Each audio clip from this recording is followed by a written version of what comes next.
from City Hall, the home of the Greater London Authority. Please stand by. This is the broadcast from City Hall, the home of the Greater London Authority. Please stand by. This is the broadcast from City Hall, the home of the Greater London Authority. Please stand by. This is the broadcast from City Hall, the home of the Greater London Authority.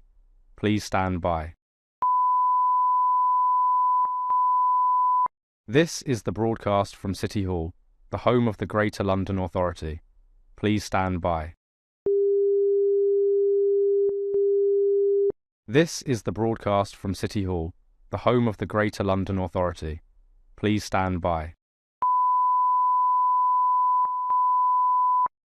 This is the broadcast from City Hall, the home of the Greater London Authority. Please stand by. This is the broadcast from City Hall, the home of the Greater London Authority. Please stand by. This is the broadcast from City Hall, the home of the Greater London Authority. Please stand by. This is the broadcast from City Hall, the home of the Greater London Authority. Please stand by. This is the broadcast from City Hall, the home of the Greater London Authority. Please stand by. This is the broadcast from City Hall, the home of the Greater London Authority. Please stand by. This is the broadcast from City Hall, the home of the Greater London Authority. Please stand by. This is the broadcast from City Hall, the home of the Greater London Authority. Please stand by.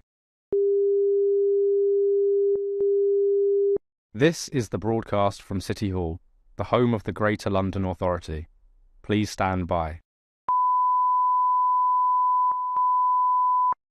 This is the broadcast from City Hall, the home of the Greater London Authority.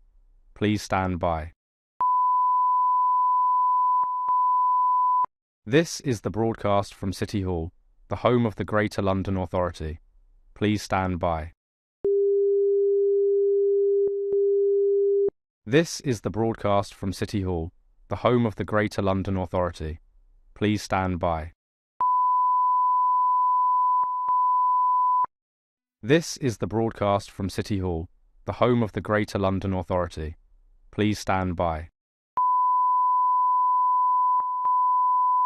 This is the broadcast from City Hall, the home of the Greater London Authority. Please stand by. This is the broadcast from City Hall, the home of the Greater London Authority. Please stand by. This is the broadcast from City Hall, the home of the Greater London Authority. Please stand by. This is the broadcast from City Hall, the home of the Greater London Authority. Please stand by.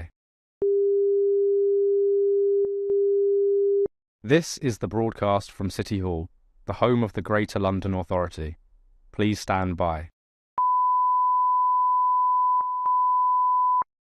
This is the broadcast from City Hall, the home of the Greater London Authority. Please stand by. This is the broadcast from City Hall, the home of the Greater London Authority. Please stand by. This is the broadcast from City Hall, the home of the Greater London Authority. Please stand by. This is the broadcast from City Hall, the home of the Greater London Authority. Please stand by. This is the broadcast from City Hall, the home of the Greater London Authority. Please stand by. This is the broadcast from City Hall, the home of the Greater London Authority. Please stand by. This is the broadcast from City Hall, the home of the Greater London Authority. Please stand by. This is the broadcast from City Hall, the home of the Greater London Authority. Please stand by. This is the broadcast from City Hall, the home of the Greater London Authority. Please stand by. This is the broadcast from City Hall, the home of the Greater London Authority. Please stand by. This is the broadcast from City Hall, the home of the Greater London Authority. Please stand by. This is the broadcast from City Hall, the home of the Greater London Authority. Please stand by. This is the broadcast from City Hall, the home of the Greater London Authority. Please stand by. This is the broadcast from City Hall, the home of the Greater London Authority. Please stand by. This is the broadcast from City Hall, the home of the Greater London Authority. Please stand by. This is the broadcast from City Hall, the home of the Greater London Authority. Please stand by. This is the broadcast from City Hall, the home of the Greater London Authority. Please stand by. This is the broadcast from City Hall, the home of the Greater London Authority. Please stand by. This is the broadcast from City Hall, the home of the Greater London Authority. Please stand by. This is the broadcast from City Hall, the home of the Greater London Authority. Please stand by. This is the broadcast from City Hall, the home of the Greater London Authority. Please stand by. This is the broadcast from City Hall, the home of the Greater London Authority. Please stand by. This is the broadcast from City Hall, the home of the Greater London Authority. Please stand by. This is the broadcast from City Hall, the home of the Greater London Authority. Please stand by. This is the broadcast from City Hall, the home of the Greater London Authority. Please stand by. This is the broadcast from City Hall, the home of the Greater London Authority. Please stand by. This is the broadcast from City Hall, the home of the Greater London Authority. Please stand by. This is the broadcast from City Hall, the home of the Greater London Authority. Please stand by. This is the broadcast from City Hall, the home of the Greater London Authority. Please stand by. This is the broadcast from City Hall, the home of the Greater London Authority. Please stand by. This is the broadcast from City Hall, the home of the Greater London Authority. Please stand by. This is the broadcast from City Hall, the home of the Greater London Authority. Please stand by. This is the broadcast from City Hall, the home of the Greater London Authority. Please stand by. This is the broadcast from City Hall, the home of the Greater London Authority. Please stand by. This is the broadcast from City Hall, the home of the Greater London Authority. Please stand by.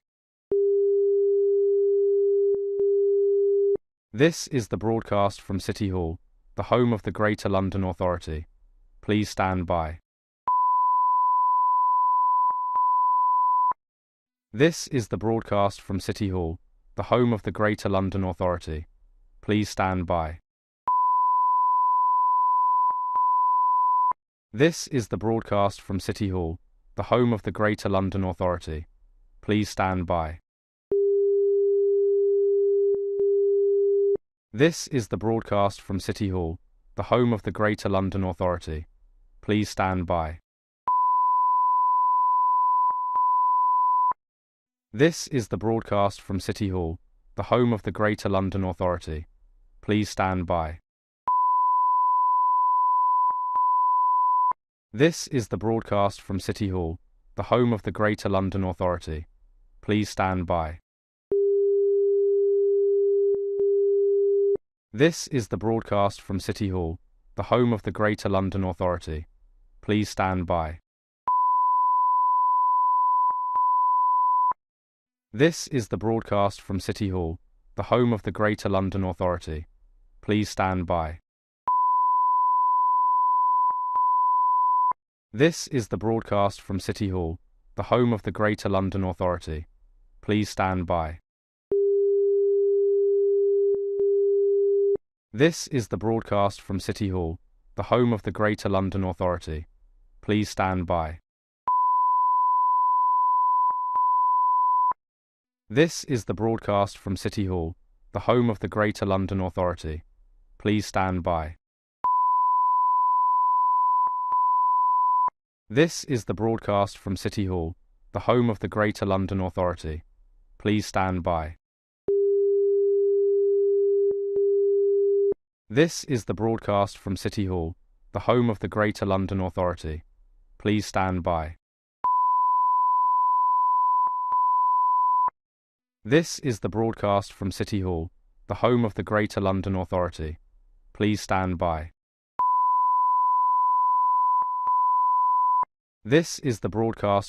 Hall, the home of the Greater London Authority. Please stand by. This is the broadcast from City Hall, the home of the Greater London Authority. Please stand by. This is the broadcast from City Hall, the home of the Greater London Authority. Please stand by.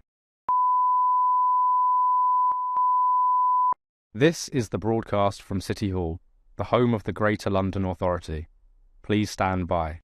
This is the broadcast from City Hall, the home of the Greater London Authority. Please stand by. This is the broadcast from City Hall, the home of the Greater London Authority. Please stand by. This is the broadcast from City Hall, the home of the Greater London Authority. Please stand by. This is the broadcast from City Hall, the home of the Greater London Authority.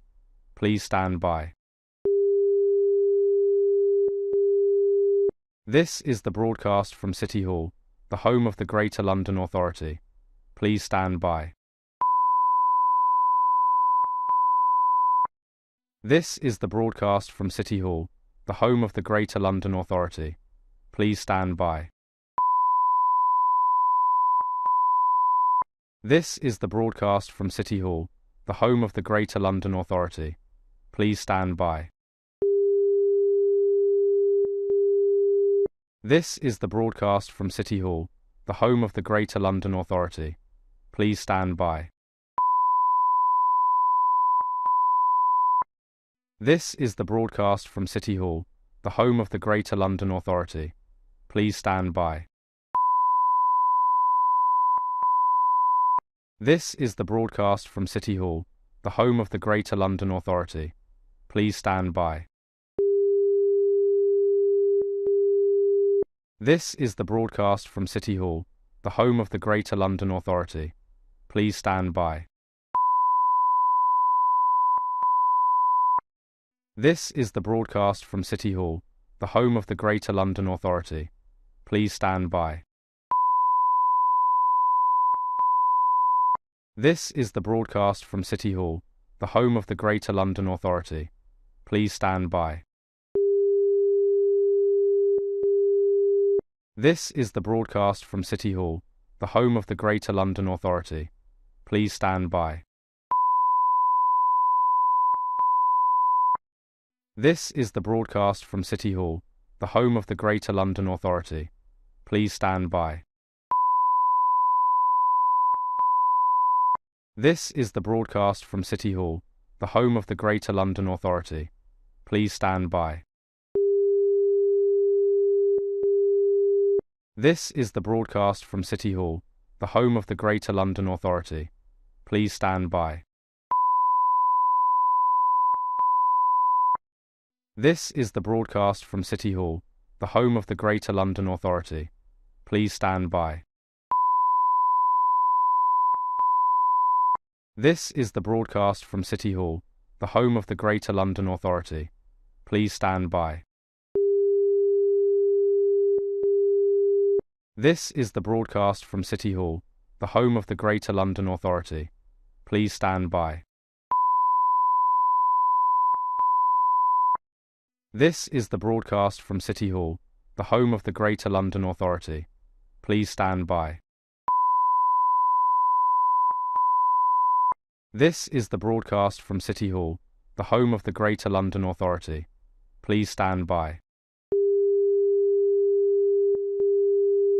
This is the broadcast from City Hall, the home of the Greater London Authority. Please stand by. This is the broadcast from City Hall, the home of the Greater London Authority. Please stand by. This is the broadcast from City Hall, the home of the Greater London Authority. Please stand by. This is the broadcast from City Hall, the home of the Greater London Authority. Please stand by. This is the broadcast from City Hall, the home of the Greater London Authority. Please stand by. This is the broadcast from City Hall, the home of the Greater London Authority. Please stand by. This is the broadcast from City Hall, the home of the Greater London Authority. Please stand by. This is the broadcast from City Hall, the home of the Greater London Authority. Please stand by. This is the broadcast from City Hall, the home of the Greater London Authority. Please stand by. This is the broadcast from City Hall, the home of the Greater London Authority. Please stand by. This is the broadcast from City Hall, the home of the Greater London Authority. Please stand by. This is the broadcast from City Hall, the home of the Greater London Authority. Please stand by. This is the broadcast from City Hall, the home of the Greater London Authority. Please stand by. This is the broadcast from City Hall, the home of the Greater London Authority. Please stand by. This is the broadcast from City Hall, the home of the Greater London Authority. Please stand by. This is the broadcast from City Hall, the home of the Greater London Authority. Please stand by. This is the broadcast from City Hall, the home of the Greater London Authority. Please stand by. This is the broadcast from City Hall, the home of the Greater London Authority. Please stand by. This is the broadcast from City Hall, the home of the Greater London Authority. Please stand by. This is the broadcast from City Hall, the home of the Greater London Authority. Please stand by. This is the broadcast from City Hall, the home of the Greater London Authority. Please stand by. This is the broadcast from City Hall, the home of the Greater London Authority. Please stand by. This is the broadcast from City Hall, the home of the Greater London Authority. Please stand by. This is the broadcast from City Hall, the home of the Greater London Authority. Please stand by. This is the broadcast from City Hall, the home of the Greater London Authority. Please stand by. This is the broadcast from City Hall, the home of the Greater London Authority.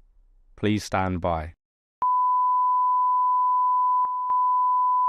This is the broadcast from City Hall, the home of the Greater London Authority. Please stand by. This is the broadcast from City Hall, the home of the Greater London Authority. Please stand by. This is the broadcast from City Hall, the home of the Greater London Authority. Please stand by. This is the broadcast from City Hall, the home of the Greater London Authority. Please stand by. This is the broadcast from City Hall, the home of the Greater London Authority. Please stand by.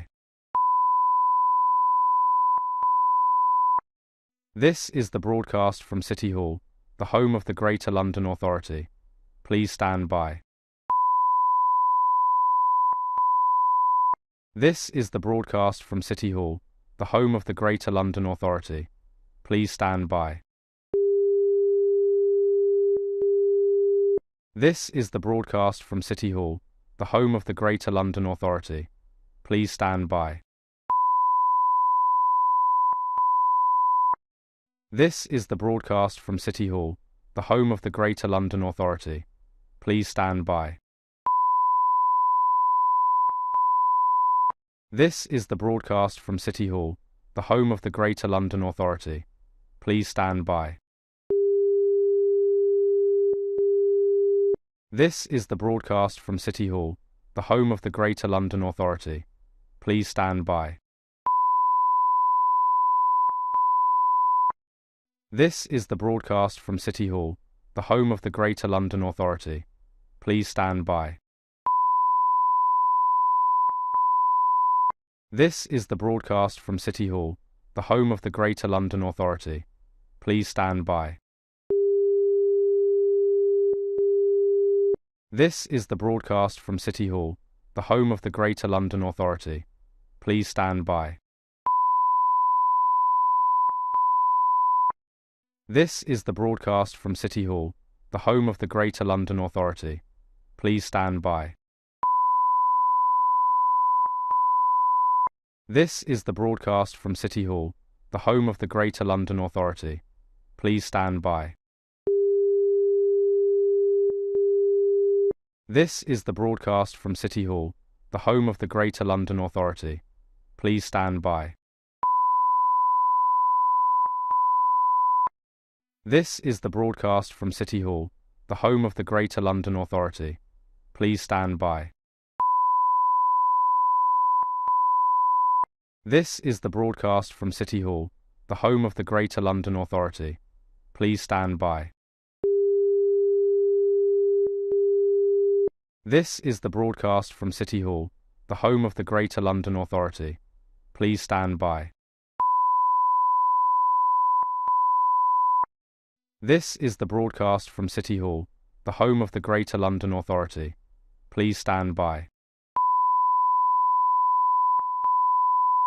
This is the broadcast from City Hall, the home of the Greater London Authority. Please stand by. This is the broadcast from City Hall, the home of the Greater London Authority. Please stand by. This is the broadcast from City Hall, the home of the Greater London Authority. Please stand by. This is the broadcast from City Hall, the home of the Greater London Authority. Please stand by. This is the broadcast from City Hall, the home of the Greater London Authority. Please stand by. This is the broadcast from City Hall, the home of the Greater London Authority. Please stand by. This is the broadcast from City Hall, the home of the Greater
completely open.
Good afternoon. Can I welcome members, officers and the public here in the chamber and watching on the webcast to today's meeting of the Audit Panel. Can we just make sure that we've got phones turned to silent, do not disturb, what have you, so they don't interrupt the meeting. Can I start by asking our clerk, Hannah Barlow, if any apologies have been received? No apologies received. Excellent. Before we begin, if I could just welcome all of our guests who will be joining us during today's meeting. We have Peter Sebastian, who's the Assistant Director of Financial Services at the GLA. We have David Esling, who's the Head of Audit Assurance and Risk Management at MOPAC. We have Mark Woodley, who's the Group Audit Lead of MOPAC. Those three here in the chamber. And then joining remotely, we have David McCollum, who's the Head of New Deal for Young People at the GLA. And we have Toby Gould, who is the Head of Response Capabilities, Training and Readiness for the London Resilience Unit. Welcome, everyone. Quick bit of housekeeping. Can I just ask the panel to note the recommendations set out at item 2 on declarations of interest and ask if members have any other interest to declare? Can we confirm the minutes of the meeting held on the 15th of December to be signed by me as a correct record? And can I ask the panel to note the completed and ongoing actions arising from previous meetings? Great. So that brings us to our first substantive item, which is our internal audit reports. So we're joined in the chamber by David Esling and Mark Woodley from MOPAC. David, if we proceed as we usually do, if you want to introduce the overall report, and then we'll work through the various appendices.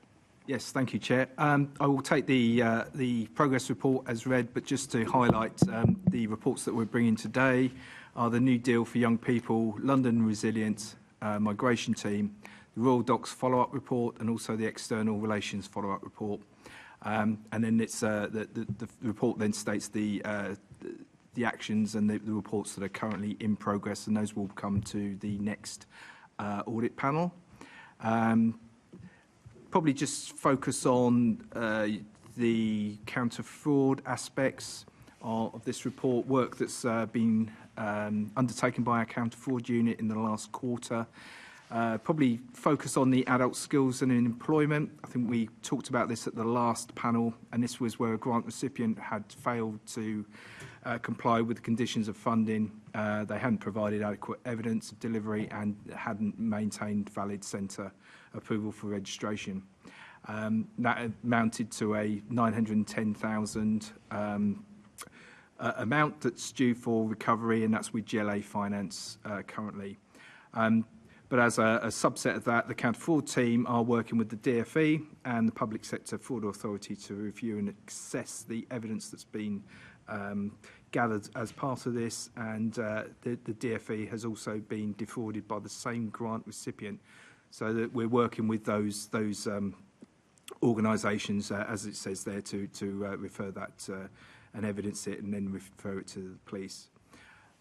National Fraud Initiative work, as you see, there's a number of matches that have been made, and we've looked into those. However, from the initial evidence, so from the initial matches, we found that there's no duplicate payments, and therefore there's no recoveries being made. So, in a sense, that's a good news story, because the systems within the GLA Finance are working as prescribed. Just a couple of things there. GLA Community Counter Fraud Forum, and that's, as it says, it's going to be held on 24th of March. And that's where we work with the GLA family to share either fraud activity that's occurred within those organisations or generally across the public sector.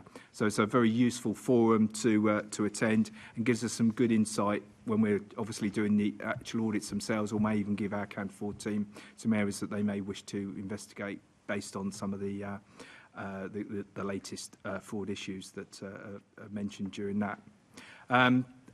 I think we've talked about this at previous panels about the training the Counter Fraud Unit have undertaken in the grant funding, and that's been very, very successful. A good response from all those previous training activities, and as it mentions there's another further 3 training days going to be provided to the GLA on that. So those are good insight into what's required really for monitoring and maintaining grant funding and looking at any potential fraud areas.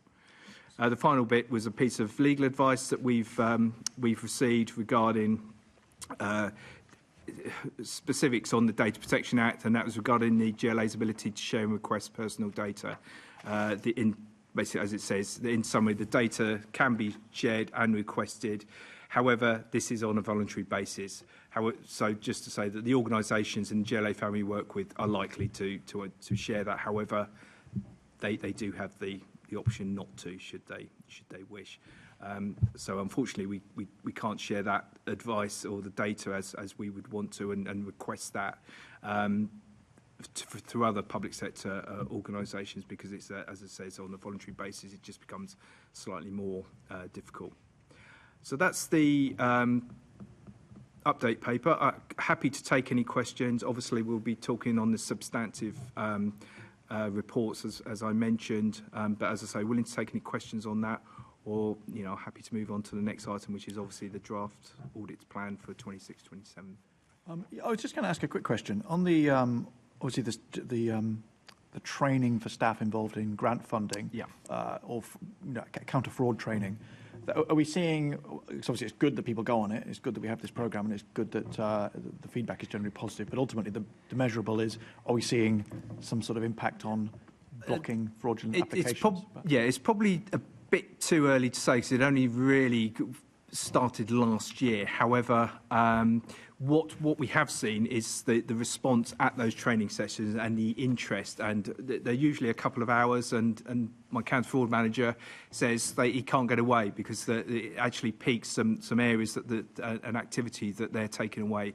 So I'd like to see that the control basis and the control frameworks within the grant thing will improve, and also it's more a case of those individuals dealing with grants will be cognizant of the fraud issues, and it will just help that process. But as any demonstrable change, it's probably too early to say, but I'll take that away and I'll ask him if he can quantify that and can make that. I mean, that's a positive in itself, that people are going, I hadn't thought about that. That's really good. And it's kind of getting cogs turning and building awareness, which, if nothing else, is valuable. That's exactly what's happening. So he comes away feeling quite upbeat for once. Brilliant. Kripesh. On the same issue, to be honest, so I just noted it talks about the 3 further dates agreed up to March 2026. So is this in addition to what's been provided already? Yes, these are further training sessions, yes. Okay, so what has been provided to date? What's the training involved so far? So I'd have to probably bring that back next time, the actual course, the nature of the training, but it literally is looking at the grants system and the potential areas of fraud that are fairly standard within that area. I mean, we've touched on some of the previously in some of the actual frauds that I've brought to the panel previously, such as boot camps, without talking out of turn, but it's where a grant or monies are given to an organisation. Are they spending that money as they should? Are there some checks or spot checks undertaken by the grant authority?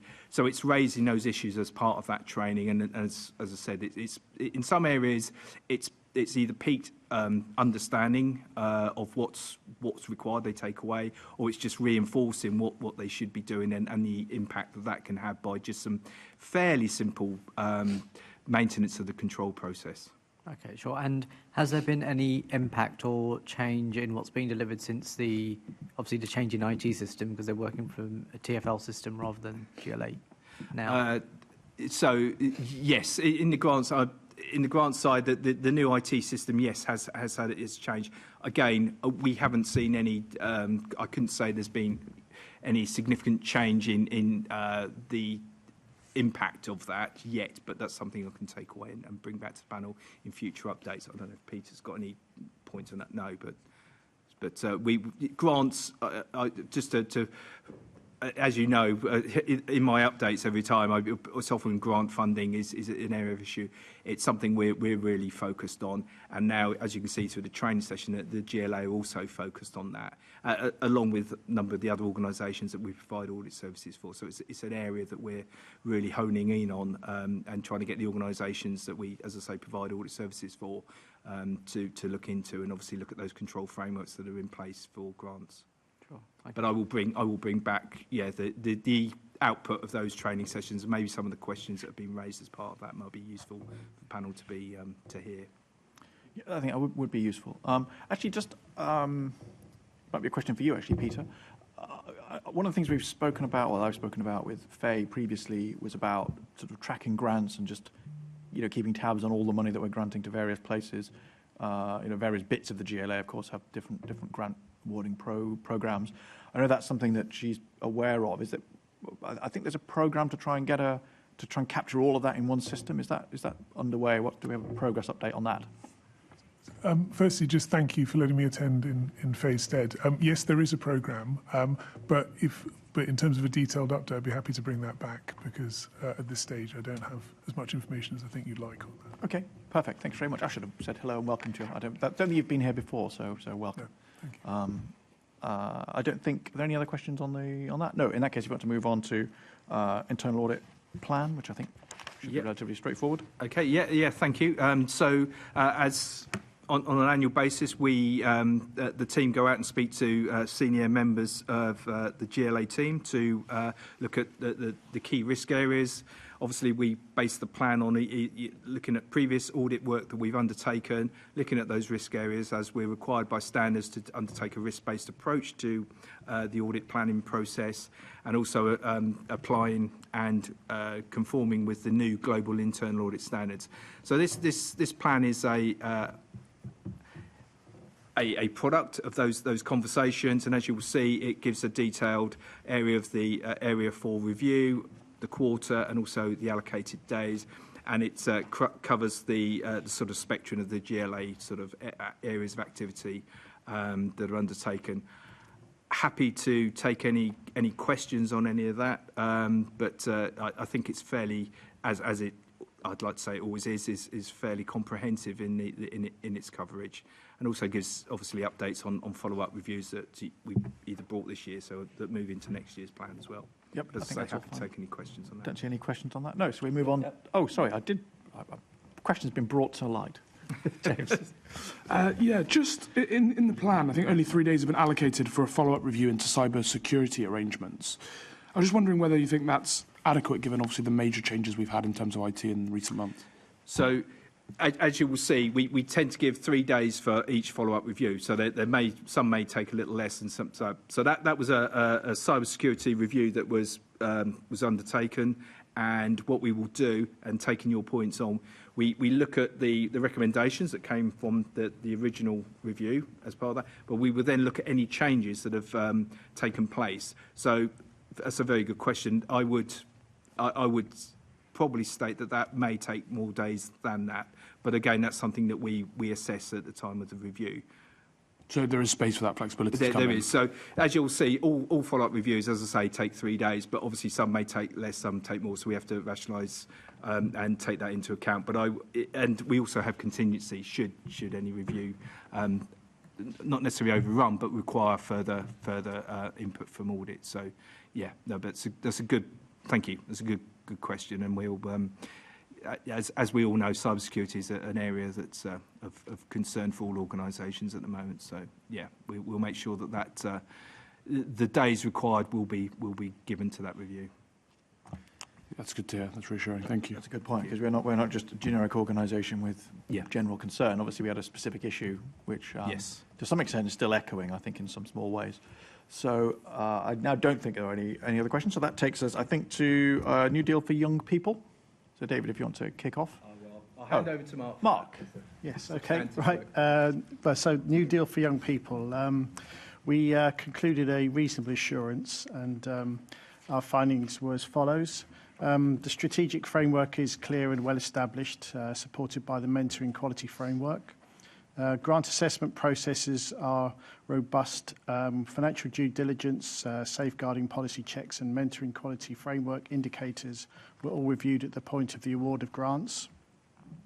Ongoing programme oversight is operating effectively with quarterly monitoring, performance reporting and collaboration between programme teams, finance and oversight boards. Financial controls are also operating effectively with accurate tracking of spend and clear escalation of variances.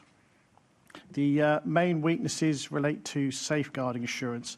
Although organisations provide evidence of safeguarding procedures at the grant award, the programme did not routinely request or review DBS certification evidence throughout the life of the grant. Also, training plans were not also being consistently evidenced. As a result of these findings, we recommended strengthening assurance by asking grantees to maintain and provide evidence of up-to-date DBS checks, the updating of safeguarding policies annually, and confirming that training plans are up to date. We've also recommended that the GLA as a whole considers aligning grant requirements with its internal policy of 3-year DBS rechecks alongside the sample checking of DBS records. So those are key findings there. I think David's here to He is, yes. We're joined online. As well. Thank you, Mark. So Okay, David thanks. McCollum's joining us online. I don't know whether you wanted to add anything to that, David, if we have any questions. Okay, I think that was a mimed no. That's all right. I'm so sorry. I'm having. It's not how I would like to present. So apologies for the sound. No, I think to add. Yeah, I think we are having some sound issues. I was just going to ask, I think did anybody else have any? Yeah, Alex. Just on DBS checks, is this us asking, obviously, above and beyond the statutory requirements, or is this, supersedes that? Well, DBS checks don't have a time period, expiry period per se, so they're taken as a point. It's good practice. We've sort of had a look at other organisations, and good practice is normally sort of have a 3-year process. And also the GLA's own internal safeguarding policy has a 3-year recheck process written into it. So the internal policy has the 3 years. We think as good practice, they should put that into that for, not just for this one in particular, but other grants as well that involve, safeguarding and child protection. So that's why we thought it was a good practice to bring that in. No, yeah. Thank you. And then my second question relating to, and obviously in your sort of verbal update, and in the report you referenced that you did do due diligence on the front end of the awarding of grants. But then if I'm looking at the key risks, and so the third point,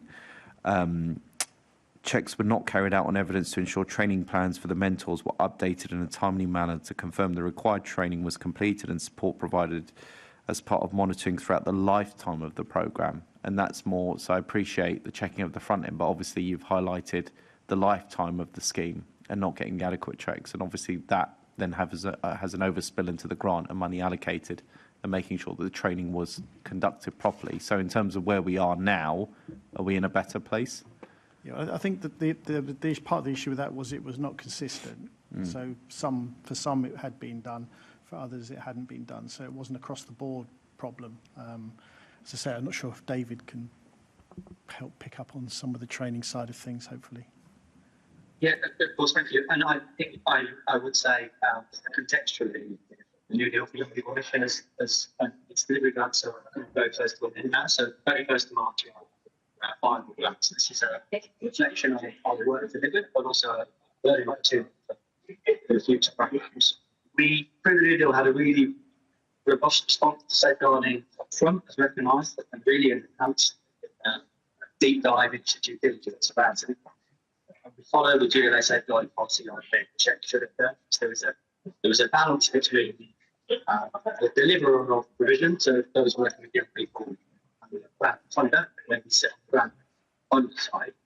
So we follow the GLA policy, but I recognise there's definitely an opportunity to learn and explore sort of deeper and ongoing reflection around safeguarding, particularly around annual checks around training plans and safeguarding policies. And I think that's something that's implementable in a structure.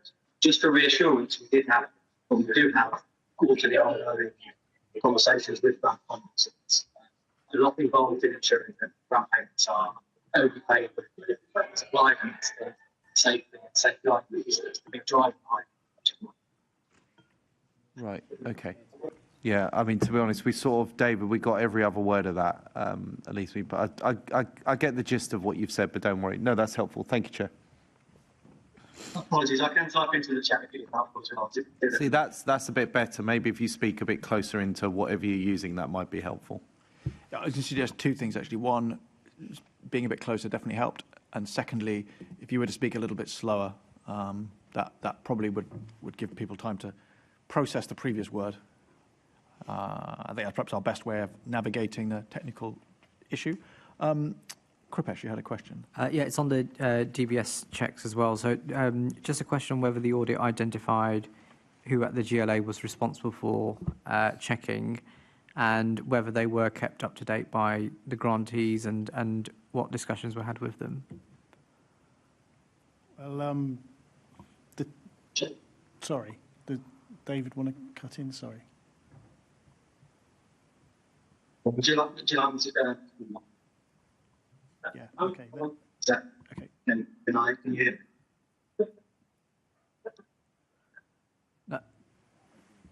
That's not working. So I think it might be that it got worse, not better. Yeah. So I think if Mark's got an answer, if you do know the answer, then you could probably help us out. I'll try to answer. Yeah. I think the issue was it was at sort of at the initial stage, the checks were taking place, but then there's a quarterly update process as well. So there was some additional checking, but it was more in a case of not doing a sample check of the DBS records that individuals had. It was more of a sort of discussion thing and say whether there'd been any new mentors onboarding. So there is some checking, but we just thought maybe tighten it up a bit, get a bit more evidence of it, and also bring in the 3-year recheck process as well. We thought that would tighten it up a little bit more. So it wasn't saying that there was no checking of the DBS part of things. It was just sort of tighten it up a bit further. That's sort of where we were coming from. Okay. Is that your last question?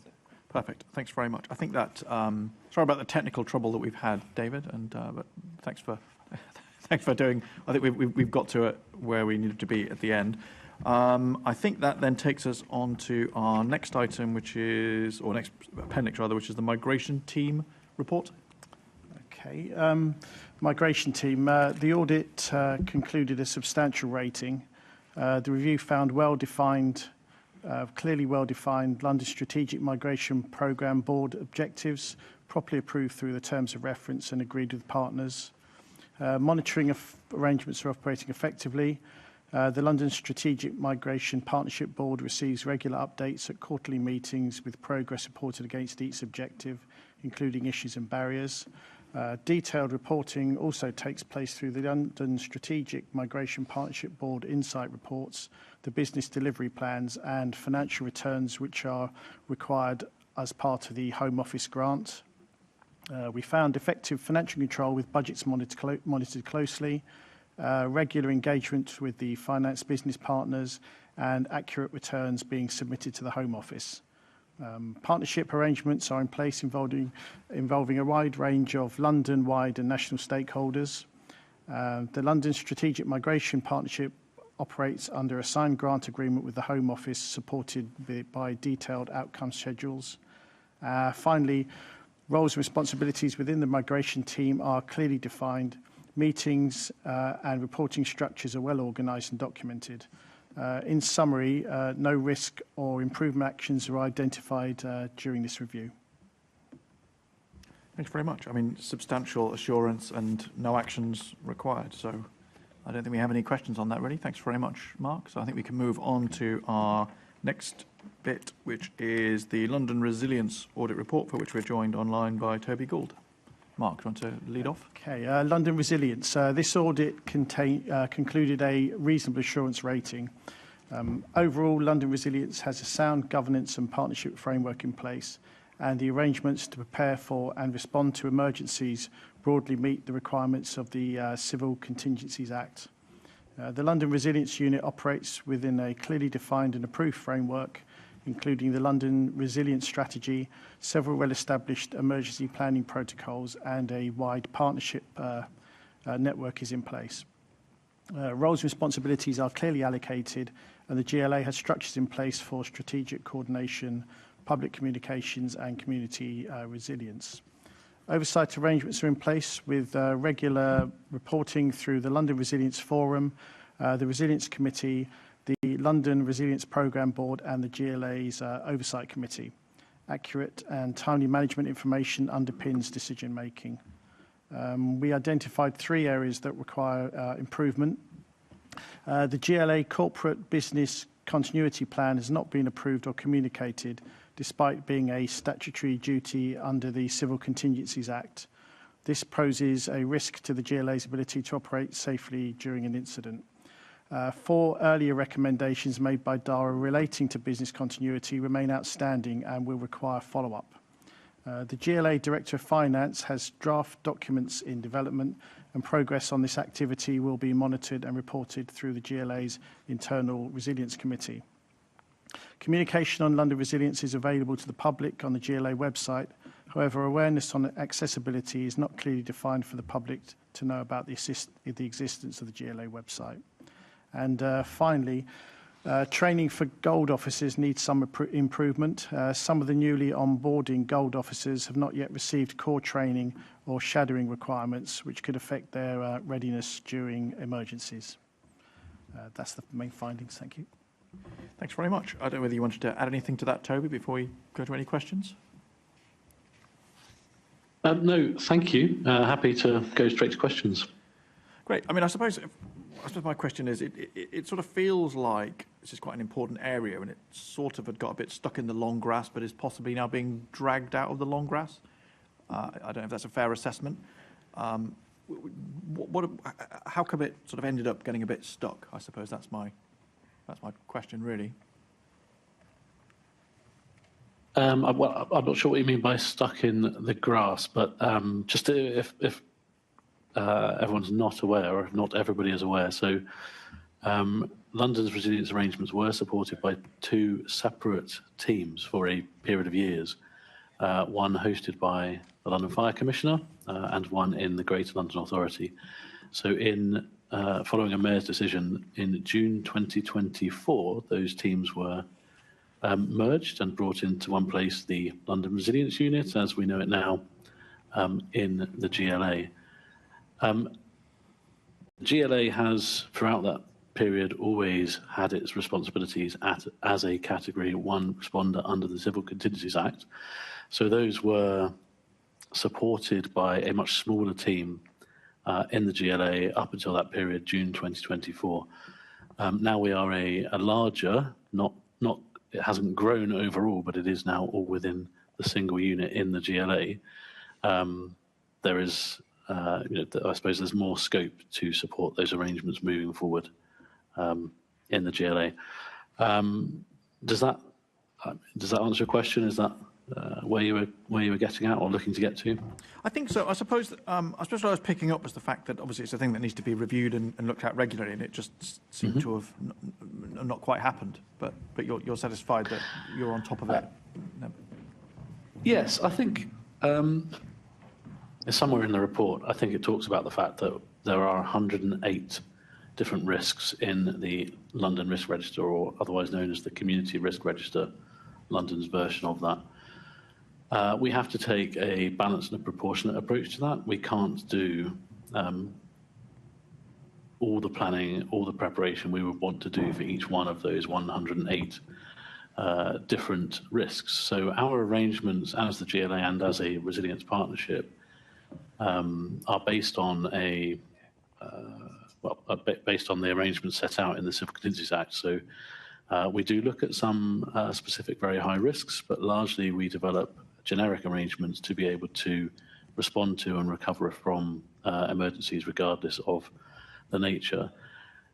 As a resilience partnership, and a resilience partnership that is led by the GLA and supported by London Resilience Unit, that gives us, I think, 28 different frameworks, so documents that set out how we respond to emergencies, and there's a further half a dozen that are actually still led by the London Fire Commissioner because they relate to major accident hazards that are a natural fire and rescue service need. Across that whole spectrum, and the risk register itself, and all the other supporting documents and policies and things you might expect, we work on the basis of a 3-year review cycle. That's a sort of maximum of 3-year review cycle. But as I hopefully I've sort of alluded to, there is a lot of work there. We could do, more work in almost every area of resilience if resources were never-ending, but there has to be a balanced and proportionate approach.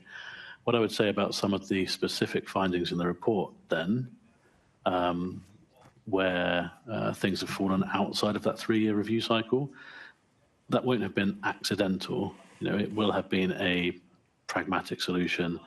Actually, that, I think I'm quoting one in the report, that learning and improvement policy that is not within that 3-year review cycle, it's because it was deprioritized, because there wasn't considered to be much of a need to develop or review or refine that.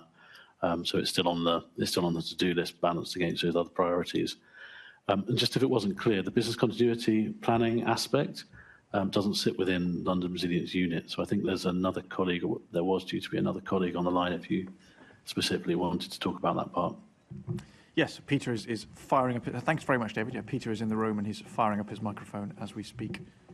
Thank you. And I'm conscious again that I'm speaking on behalf of Faye as the owner of the business continuity plan. So, the first thing to say is that we absolutely accept the finding, and the deadline to meet this audit risk will be met. I think we've said it at September 2026, but I just wanted to say a couple of things about this. So I think in terms of the scope of the work, what we're talking about are GLA staff who are based in this building and also in Union Street. We recognise that other functional bodies have their own business continuity plans, and those are slightly different on the basis that they will run frontline services and the GLA doesn't. And so because the GLA doesn't run front-facing public services, we think that our operational risks are inherently slightly lower. And therefore our continuity plans need to be slightly different in scale. So when we think about this, we've got two significant risks. One is around kind of cyber attack and loss of access to IT systems, and the other is around loss of access to the actual physical office space. And we've already got plans in place for that and mitigation. So we've got existing plans around cyber risk, which we can touch on a bit more. And in terms of home and hybrid working arrangements, those are pretty well embedded across the organisation. So while we recognise that there's work to do to sort of formally approve the business continuity plan, we do feel fairly confident that in the event that those risks take place, hopefully a fairly unlikely risk, that we'd be able to mitigate those based on existing plans. But that being said, we do know that this plan is important, testing it is important, and I think as colleague mentioned, there's some draft plans that need to come together, and then we'll be able to meet that the deadline for this risk in September. Thanks very much. Actually, before we move on, can I just welcome on my information sheet here to the Public Gallery students from Pardies House Primary School in Barnet. Is that correct? Welcome, hello. You find us discussing how in London we deal with natural disasters and emergencies. I realise the tone of the discussion might not quite sound as dramatic as that. Alex, I think you had a question on this. To be honest, I think you sort of covered it in your opening. Okay. I wouldn't worry too much. Kripesh? Just a question about the what's quoted in the document on page 12 as part of the action plan about the resourcing constraints, which has limited the pace at which you can move forward. given what's happened with the TfL hack and the growing concerns, obviously, on cybersecurity that there is worldwide, what are you doing to ensure that we are getting the resources that we need to make the changes that we need to?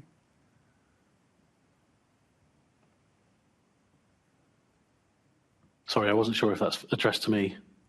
I think, yeah, if you could start and then maybe move to Peter, who answered under this theme. Thank you. Cyber is, it's more than one, I should say, of the 108 risks that I mentioned earlier in the risk register. It's a whole cluster of different cyber risks that could affect different public services and critical services, public, private, across the UK, so in London. Cyber is one of those specific risks or cluster of risks for which the Resilience Partnership has a response framework, so a document that details how, as a Resilience Partnership, we will come together and coordinate the response to a cyber emergency that affects. There are some thresholds involved. It's not every cybersecurity incident. It is a cybersecurity incident that probably affects at least multiple organisations, if not multiple sectors. And therefore meets the threshold as requiring the need for the response to be coordinated across the Resilience Partnership. So that's one of the areas of risk that we do invest in. We have a framework that is reviewed within every 3 years. It's based on national guidance and good practice or leading practice that we see elsewhere around the UK in terms of our approach. It's informed by relevant government agencies who are involved in the response to a larger scale incident of that nature. And it's part of our training and exercising programme and the arrangements that we invest in from our perspective of supporting the Resilience Partnership. I can't really talk about our cybersecurity or business continuity in relation to IT services within the GLA itself, but just on the last point, to mention that we do, of course, have our own business continuity plan in place within London Resilience Unit. It covers the same sort of points that my colleague mentioned earlier in terms of denial of access to premises, IT communication systems, and a shortage of personnel, in effect, depending on what the nature of the disruption is. Peter, do you want to come in? Just to add, so I should say the GLA Mayor budget, as we call it, the specific budget for the GLA for next financial year was published yesterday, and hopefully members of the committee will be able to see that. And within that, there is some additional investment within the London Resilience Unit to make sure that the unit is properly staffed and properly trained and has access to the right digital systems as well. So that is recognised within the GLA's budget for next year. So would that, obviously, so these papers would have been drafted before that, so would there be a change in anything you put in this paper if you were to publish it today? In terms of the internal audit report? Yeah, in terms of the action plan. Not in terms of the action plan, but I think it just speaks to the wider point about investment in the team so that we can make sure that we are resourced to meet the requirements that are set out in the plan. Okay. I suppose what I'm trying to get at is resourcing is mentioned as an issue as to, so on the further comments section as a reason why the quote is that because of due to resourcing constraints which have limited the pace at which this can move forward. Does that, well, what you're saying now with the additional funding coming through in the GLA Mayor budget yesterday, does that make a difference to that comment? It should make a difference, but I think there's also a wider point within that, which I think Faye would say if she was here, which is there have been some resource constraints, I think, at more senior levels. But I think we're now in a position where we can move forward and we're committed to meet the deadline for the refresh of the plan in September. Sure, and linked to resourcing, so looking at the next page in the papers on communication to the public. So there is mention again in the further comments about the rollout of training for all relevant GLA personnel and the additional resource implication which LRU, so the London Resilience Unit resources, will find it challenging because of the GLA's savings and efficiency programmes. So what is being done to make sure that we are prepared in the event of an emergency. So I think as mentioned. Sorry, do you want to go? You go. I was going to ask if you wanted me to comment on that one. Yeah, the savings and efficiencies programme proposals, they do include proposals to cut 2 posts in total. So it's actually removing 7 posts and replacing them with 5. So an overall cut of 2 posts from London Resilience Unit, which is somewhere in the mid-40s in terms of our normal staffing capacity. So yes, we are expected to face some reduction in resources as per those savings and efficiencies proposals. And then I would just say I'm not up to speed on the budget announcements yesterday, so if that could lead to a change there. But really just on that point, they have been designed, so the proposals for those cuts in London Resilience Unit have been designed in a way that should protect our operational response arrangements and our resourcing of our statutory services. So in terms of reassurance to the public, can you assure us that what you have in place will make sure that the public are prepared in the event of an emergency? Yes, certainly. I mean, I probably can't say much about the savings and efficiencies programme itself, but just quoting from the consultation document on that, we have been clear in that consultation document that operational constraints have been protected, including a minimum level of resourcing required to maintain 24/7 coverage and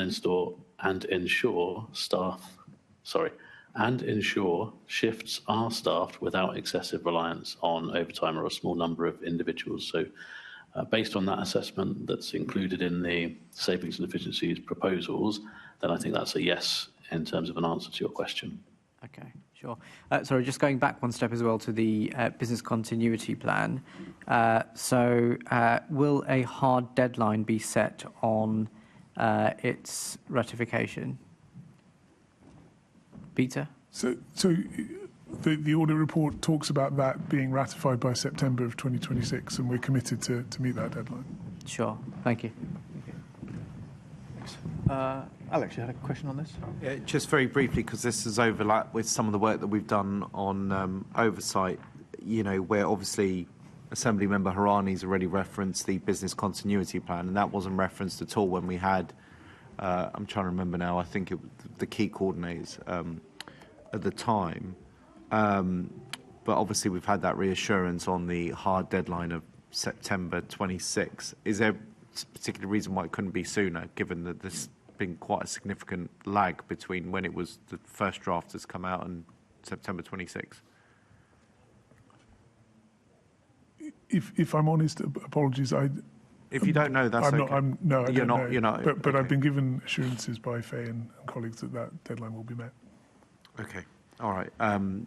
Just because this is extremely out of step with what we've been told already in oversight. So when I read this report earlier, it did jump out at me, but I'll leave it there, Chair. Thank you. Okay, I think that's it on that item. So that, I think David, remote David, I think you're welcome to. I'm afraid David Esling's going to have to stick around a bit longer, but thanks very much, David, for joining us on that item. If we now move on to the Royal Docks follow-up report. Yeah, we've got 2 follow-up reports. This is the Royal Docks follow-up review. We originally reviewed the Royal Docks in September 2025 and concluded a substantial assurance rating. 1 management action was agreed, which related to the documentation of decisions and actions at the officer level Enterprise Zone Programme Board. In this follow-up review, we have again concluded a substantial assurance, and the 1 agreed action has been fully implemented. Reporting packs are now produced for all officer-level Enterprise Zone Programme Board meetings, including documented minutes, actions with responsible officers, and the record of decisions taken. The packs are also made available, publicly available, with restricted sections handled appropriately. There are no further risks identified and no additional recommendations arising from this follow-up. Thanks. Well, it's good news, because last time they were here, there were all sorts of problems. Oh, last time we looked at this, rather, there were all sorts of problems, and now all those problems seem to be solved. Although I will say, all of the material in the docks appear to have sunk since we had a previous report. I spent a morning looking out my window watching frogmen and a sort of sea crane lift all of the sunken bits back out of the dock, but I'm sure it will be back soon, stronger than ever. I don't think I have any questions on this. Anybody else? Nope. Okay, that takes us to external relations follow-up report. The external relations follow-up review. We originally reviewed external relations in December 2024 and provided a substantial assurance rating with one management action agreed. We have again concluded with a substantial assurance rating with the one agreed management action fully implemented. We found that a formal record is now maintained for the budget monitoring meetings between the finance business partner and the external relations team. These records capture updates, agreed actions, and help to ensure accountability. No further risks were identified during this review, and no further actions are required. Okay. Thank you very much. I don't think I have any questions on this one. Anybody else? Nope. I think that brings us then, in that case, to the end of item 5. So can I ask the panel to note the contents of recent internal audit reports attached to the reports at appendices 1 to 7 and approve the GLA internal audit plan 2026-27? Perfect. Okay. Item 6, corporate risk register. Are there any points members wish officers to consider ahead of the next 6 monthly refresh and update? Okay, in that case, can I ask the panel to note? Yep, fire away. It was just risk number 3 was that we failed to create and sustain the environment our workforce needs to thrive. Obviously, there's a number of restructuring, cost savings and redundancies that are proposed. So just in light of that, how is that going to be kept in mind?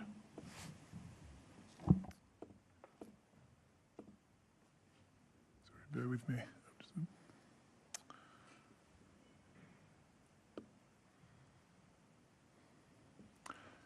So just on that point, we recognise that there is significant change in the GLA, more change than there has been in recent times as a result of the efficiency programme. But I think one of the things that's probably worth flagging is just the programme of support that's available to staff at this point. So the consultation has been set out, and there's been a significant amount of support available both from individual teams but also from people services as a whole, and those offers have been made clear to the organisation. I think there's been regular briefing, regular communication, and we've tried as best as possible in the context of this kind of environment to offer support, particularly for well-being for staff. And I think certainly in my experience relative to other public sector organisations I've worked in, it's been pretty comprehensive, but we still have to manage that on the basis that within the GLA this isn't as usual as it might have been in other public organisations that have been used to austerity for a number of years.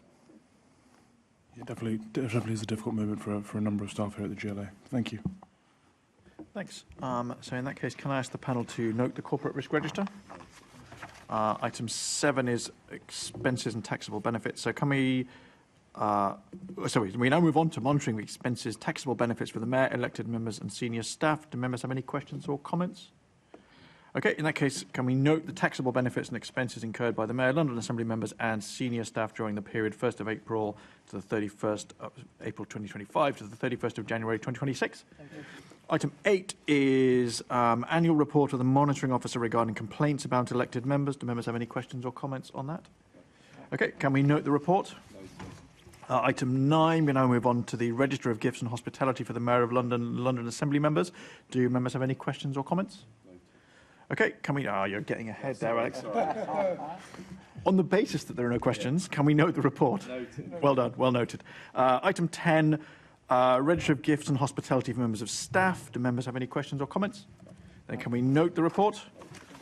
Excellent. We're now, the end is nigh. So the date of the next meeting of the panel will be confirmed, or indeed the existence of the panel will be confirmed at the annual meeting of the London Assembly in May 2026. There is no urgent business, so thank you very much, everyone. The meeting is now closed. Thank you, Chair.